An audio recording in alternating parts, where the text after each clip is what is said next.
Alrighty, how you guys doing today? So we're gonna go ahead and get you a video of the Corvette on the dyno. I'm gonna head down to the Power by the Hour dyno slash my dyno, not really my dyno. That's a good explanation right there. So what we're gonna do is, after yesterday's dialing in, I wanna see if the headers made any power at all. A lot of people, depending on who you talk to, will say the headers make no power difference. And you know what? After looking at the exhaust for the Corvette, it's a good size exhaust. So I don't expect massive gains from the headers, but what it is doing is it's setting me up for the future. In case I wanna go big boy boost and I wanna do other mods, I'm already good to go. So I'm gonna go ahead, take it down to the dyno, get some stuff shipped that I have to do down there, get it strapped down, get you some sound clips. It's on Sunoco 260 GT, so I might be able to add a little more timing, but before I do that, I'm gonna pull plugs. I'm gonna make sure that on this particular setup, see where the timing strap is at, see what the color of the plugs look like. I'm gonna do a well-vetted dyno pull and dyno session on this car. So get it up, watts is 6,500, shut it down immediately, pull plugs, look at the data log, do everything. So I'm gonna be there for a little while, so why not document it for you guys for a little bit, and you get some sound clips, and we'll see if we can crest 600 rear wheel horsepower. Doesn't seem like a lot, but on this car, it's plenty. Right now, this car is running as good as a S550 manual, making about 750 rear wheel horsepower. So that's nothing to sneeze at. So we'll see if the car is asking for any more mods, meaning bigger cold air, spark, more spark, whatever. So let's get down there and do a dyno session on the Z. I was able to fit this American Racing header box into the back of the Corvette. So this is my truck for now. Got plenty of room. So yep, this is gonna be Bryson Witt's headers. So got everything taken care of, got an H-pipe. So hopefully Bryson, AKA Witt SVT, enjoy these. But yeah, the Corvette's already coming in handy with the big ass trunk. Okay, we're here, we're set up on the dyno. A lot of you guys are probably wondering why I didn't take footage of me putting it up on the dyno and doing all this stuff. Real simple, YouTube has a way of me searching what parts of the videos you skip. Every single one of you skip all the cool shots that I take on this car to get it up on the dyno. So I thought to myself, well, they're not watching, why waste time doing it? Okay, so what are the goals today? Well, a couple of things. Last time I made 573-ish on the dyno. So now, same Sunoco 260 GT, same pulley. Now it's got long tube headers, free flowing exhaust, but that doesn't mean it's gonna make a lot more power, because the factory exhaust was like pretty legit. Some people claim 80 horse off of headers. I'm like, I call absolute bullshit unless your catalytic converters were clogged. So goals, touch 600. I can go up in timing about 2 or 3 degrees. So I'm gonna baseline it where it is, data log it, and see how everything is doing. I'm also gonna monitor something that the tuner helping me out told me to check out. So according to him, he is seeing a big pressure differential between when I'm idling and wide open throttle over 10.1 hertz, or let's say 6,500 RPMs, where it seems like this is a restriction. This sensor and other sensors incorporated, Barrow and all that stuff is telling the tuner that it might be restrictive. So the only way I could test that is taking the filter off.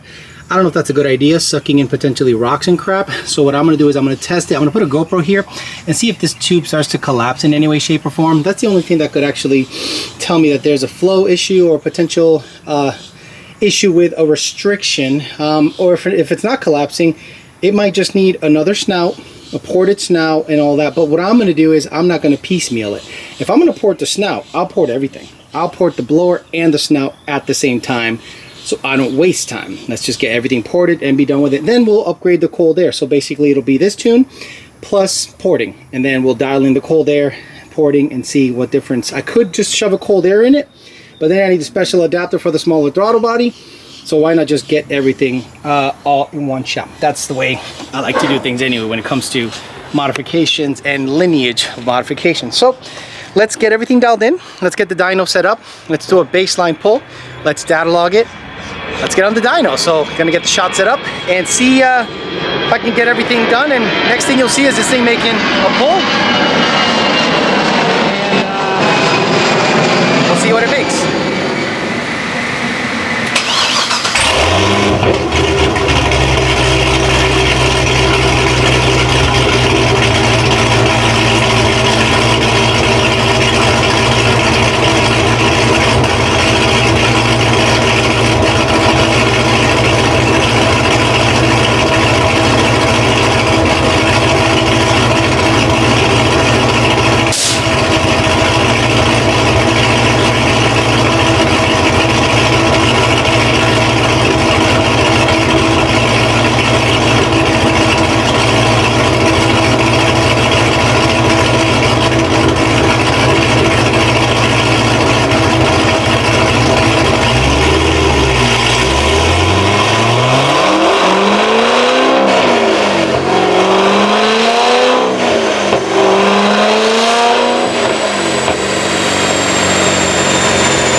So the reason I wanted to get out on the dyno and pull the plugs is to verify what the wideband is seeing.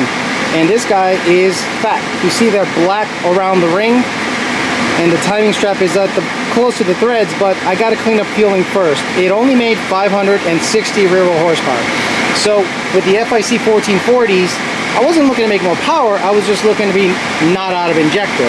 Well, now that I'm definitely not out of injector, I have to work on the wide open throttle fueling. So the next step is clean up the fueling, get the timing where I need it to be on the strap, and we'll see where we end up. But it's definitely fat, close to like 10.4, 10.3 land AFR. So I'll see if I can clean that up, and I'm going to verify the wideband reading on the plug after each pull. Okay, run number 2, added 1.5 degrees, touched up fueling above a certain frequency, check the plug, verify that it's fat as hell. Let's make another hit.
See what the hell that was all about.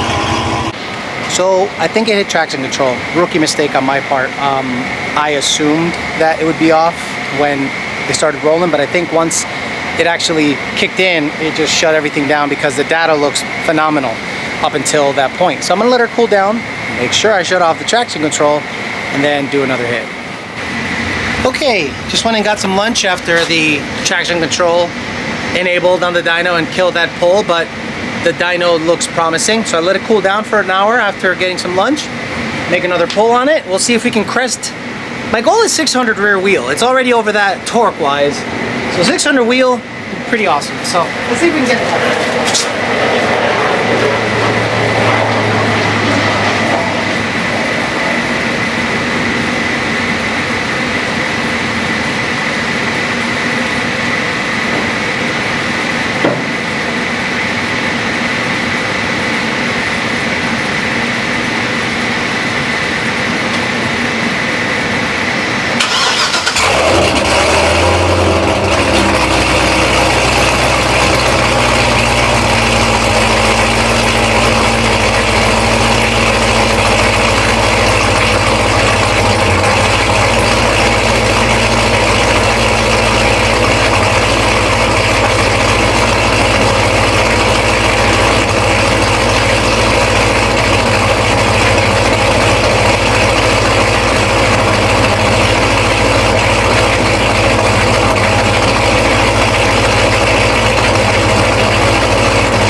So no real idea what's happening. So I'm just gonna reflash the tune because last time that seemed to do the trick. So we'll see if this computer's just that stupid.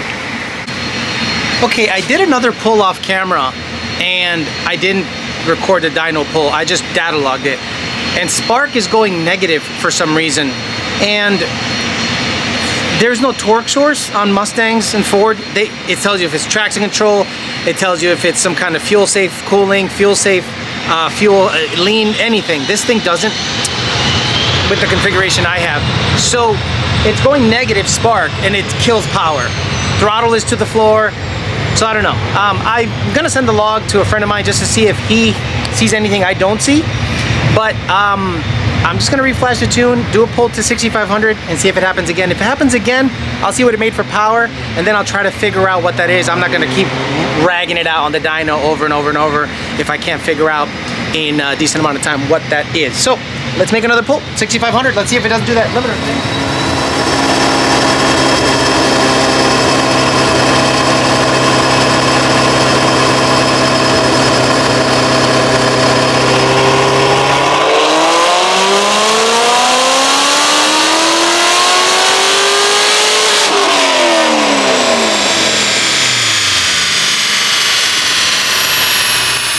Too bad I let it hit traction control. She was, look at the power, she's up everywhere, just with a little degree and timing and cleaned up air fuel, like really nice. It just like, it's up almost 30 horse, Jesus, it's up 30 horse everywhere. So if I can get her to 600 today, that'd be awesome. So next time I'll shut off the traction control. Look, it's up on torque, it's up on horsepower, it's up everywhere. It's really nice. So it's good to see some lineage, but I want to make sure that air fuel is good, timing is good. My God, this thing was honking. Look at the torque difference. Sheesh. Okay, good times. Oh my God, no, this is not right. This is torque, power. No, this is torque. So this was up 620, Jesus, 620, 621. What the hell? This thing's a dump truck, dude. 623, so it's up 23 torque there, and horsepower it's up 20 everywhere. Boop, boop, boop, boop, boop. It's 519. Yeah, look at that. So 519, 506. This is where it gets confusing because it's like what? So I want to see. So so horsepower is up. Sorry, 20, not 30. I was looking at the wrong stuff. Okay, I talked to the guy who's helped me with this car, and he said, look, you might just have a massive restriction because it's really shouldn't be making the 560, 570. This thing should be well over 600 based on the mod. So he goes, as a test, take the filter out, run it filterless, which we do on some Mustangs, and we'll find out whether it's a massive restriction at the filter based on the pulley size. Again, this might be fine, but I want to see if I am already needing a bigger cold air. So if I need a bigger cold air, then at the same time, I'll just get a snout, get everything, just upgrade the intake system, which would be the blower or the snout, and maybe like a Kong cold air intake. But for now, let's test how much of a restriction this is to see if in fact we have a restriction at the intake. And same tune, 23 or so degrees, 23 and a half or so on a low compression car with 100 octane. And the phantom limiter, he suspects it's because of the ABS system wigging out. Even though I have everything disconnected, it's like a phantom limiter that it's hitting. So if there's a way of disconnecting that, he's gonna let me know. But for now, let's get this guy off and we'll see if there's any gains after we figure out the rev limiter thing that's happening. Okay, so luckily the guy was nice enough, he reached out to me, and there's some torque limits. I guess when ABS fails, that might throw the car into negative spark. Wasn't something I was doing. I guess these cars need to have some stuff ignored, especially on the dyno. On the street, it didn't do anything because the front wheels and the rear wheels were both turning, so it's not wigging out. Apparently on the dyno, when the rear wheels are going 140, it wigs out. So let's make a pull. Again, I removed the air filter and I added a little timing. So trying to kill many birds with one stone. If it makes 600, I'm done. I don't want to make 15 pulls on this thing.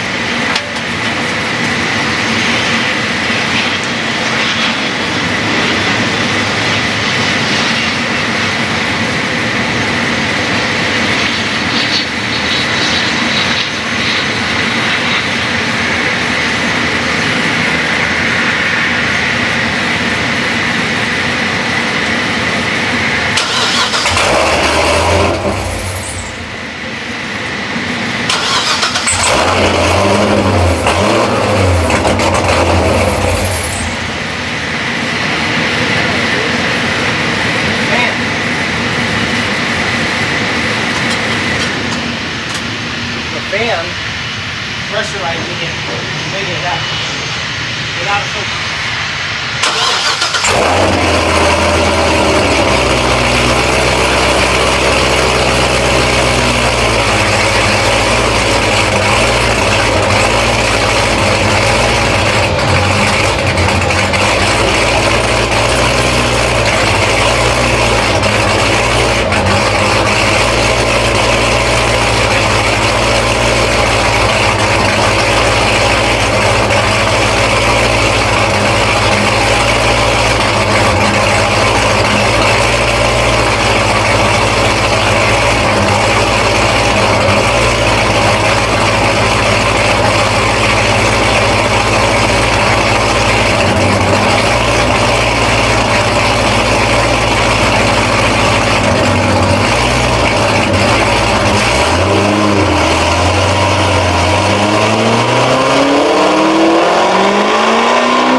Yell that time, that sounded crazy.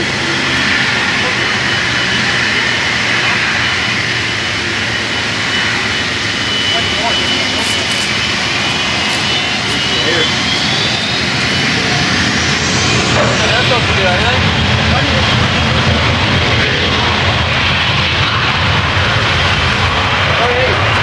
So I'm gonna pull the spark plug just to see what it looks like and stuff. So very cool. Let's get the dyno readout for you guys. So is it a filter restrictor or is the box? The box.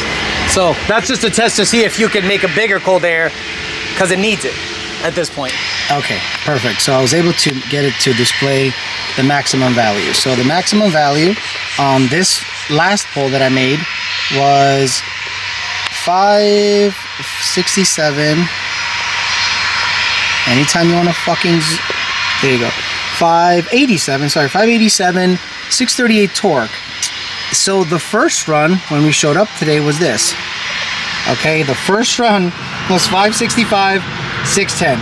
So we've improved, okay, from the first run to now to the tune of 22 horsepower and 28 pound-feet of torque. So we've worked our way from that, close selected. In the second run after that, we're way up, and then we started running into torque limiting issues. Right here, we started to have torque limiting issues where it just got weird, and it just became a freaking nightmare. Close selected, and so yeah, see, it would just drop off. So luckily, the guy had given me a hand with the torque limiting stuff, and this is the final run. We've got 587. 638, not great, but stock Corvettes make about what, 530, 540. So we're up 47 47 horsepower, almost you know, to the wheel, above and beyond. I still want to touch 600. So I'm going to look at the spark plugs again, and I'm going to determine, it went fat again. It went stupid fat for no reason. So I got to make sure that air fuel is dialed in. For whatever reason, this thing is just jumping all over the place with AFR, but now that we got the torque limiting in place, now I'll work on fueling. At the same time, before I do any of that, I'll look at the spark plug for timing purposes, and then come back to it and see what it does. Okay, so when you hear the car turn on and it starts to stumble, it's because the fan is pressurizing the MAF, okay, without the engine actually running enough to equalize the pressure, for lack of a better word. It made about a 10 to 12 horsepower difference removing the filter, which is okay, but I don't think it's enough to make me go, I definitely need a bigger cold air. But I could be wrong. This car has been interesting to learn on, so there's a lot of things that I have learned with the Coyote game that do not translate at all to the ZR1 game. Okay, let's make another pull. I looked at the plug, it looked like you wanted to be a little leaner, leaned it out a little bit according to the wideband and the plug. Let's see what it does. Let's rag this sucker out. It's gonna need an oil change after it's all said and done, so let's go ahead and make a pull on it real quick. Let's not even cut. I don't like cutting. It makes it easier for me to edit. Bada bing, bada boom. Turn it to the side, bang. Mount it next to the lizard cave here. Where is it? There it is. Bam. No, one more click. Yep. There you go. Perfect. Almost like I know what the hell I'm doing. Sort of, kind of.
We're getting somewhere. We're getting somewhere. So the reason I shut it off right after the pull is so that I can get an accurate reading of the plug. It still went fat. So this thing still wants fuel pulled. But we got 593, 632 out of it. So look at the plug again. Look at the tune again. I added about 0.7 degrees and it met me with a nice little number. So we might be hitting that right spot where it likes a little more timing. So looking smooth here. Obviously it trails off after a certain RPM, which is about 6,500. Again, I gotta lean it out a little bit, check the plug, and go from there. So pulled 2% fuel, added half a degree. Let's get that 600 and go home.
Well, mission accomplished. Got what I came here for. I was hoping for, to be honest with you, I'm jaded. Coyotes just make easy power. But I'm a little jaded, so what are you gonna do? But at the end of the day, I got what I accomplished to do. Came here for meet my goals. So this thing likes timing. It really likes timing. It also likes proper air fuel. So it's still data logging. Let me see. Stop. Okay. I was able to meet my goal. 600, 632. Wow, big gains here in the middle. Look at that. Let's remove the blue run. Remove closed selected. Beautiful. Okay, so right here, this is horsepower. We got about 12 up here in the middle. We have about 10 here because I could actually extend the RPM. I was able to get to 600. So yeah, looking really good. So I was able to get 600, 632. So that'll do it for me. If anything, I'll dial in watt fueling on the street. No more dyno stuff. But I came here and I met my goal. Okay, more air fuel work, and I put the filter back on. So I want to see what it does with the filter on. Better air fuel, watt data above 6,300, and a little more timing. Just again, the hair, it seems to like it. The spark plug tells me it likes it. So we'll see.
So very happy. Put the filter back on and made 589. So we know that there is a restriction at the inlet. So if we, you know, it's asking for me to get more air in it. So it made less horsepower as we thought because I put the filter back in. It made 589, 628. So again, 593 filter off, a little more timing, 600 filter off, a hair more timing, 589, 11 down, and 4 torque down, and the data looks really good. I'll just get rid of the red one because the red one is the anomaly. So I'll just close selected, and these are the last 2 runs I should be comparing it up against. So there you go. This is airflow right here and air fuel. So it's a little on the lean side here, but it seemed to not really affect it power wise. It's a lot richer on the blue graph than on the other graph. It's actually the green graph. The green graph is 574, which is the latest, and it was 598, and this was a lot richer on the 598. I'm sorry, the 600 was a lot richer. So where's the 600? Let me see. Let's just call this guy the 600, the blue. So this was a lot richer and it made more power, but obviously we put the filter back on and killed airflow. All right, I am tired, I'm done. I'm gonna get out of here, my battery's about to die. So, what did we learn today? Well, we learned that this Corvette potentially has a restriction, meaning it needs a bigger inlet to make good power. So, I might get a bigger cold air, a bigger ported snout, and potentially a ported blower. That's the next stage in this build. And I think with that, I'll be 650, 660-ish, I'm hoping, on Sunoco 260 GT and more airflow, I'm hoping. I'll talk to Rami, I'll talk to Greg, I'll talk to the tuner that's helping me out, and we'll see what the next step is. But long video, lot of data, and I think you guys appreciate that stuff with sights and sounds of the Corvette making noise on the dyno. A good time. So, looks like air fuel is pretty dialed in. I'll do some touch-up stuff, no more runs on the dyno, and I'll get this uploaded and get you guys more data. But thanks for hanging out with me. I reached my goal. 600 rear wheel horsepower on a ZR1. Moves the hell out. 589 with the filter on. 630 pound-feet of torque. That's like a dump truck on a 3,200 pound car. A bunch of fun. All right, guys, I'm out of here. Got to get home, finish up, edit the video, get it out to you guys, and then get going on the ported snout, inlet, and the blower, and that'll be the next thing you'll see on the ZR1. Thanks for listening, guys. Talk to you later. To top it off, when I was checking that last plug, this motherfucker just came apart. So yep, gonna replace it with stock stuff. Watch this thing just rape. I'm sorry, run really well. Certain keywords you can't say on YouTube after I install it, but no more dynoing. But yeah, I'm not a fan of these. I don't know, Excel. Look at this one. Look at this one's coming apart right in front of my eyes. Son of a gun. All right, let's get it replaced and let's end the video like this. Whoop. No, I don't do that. I'm not gay.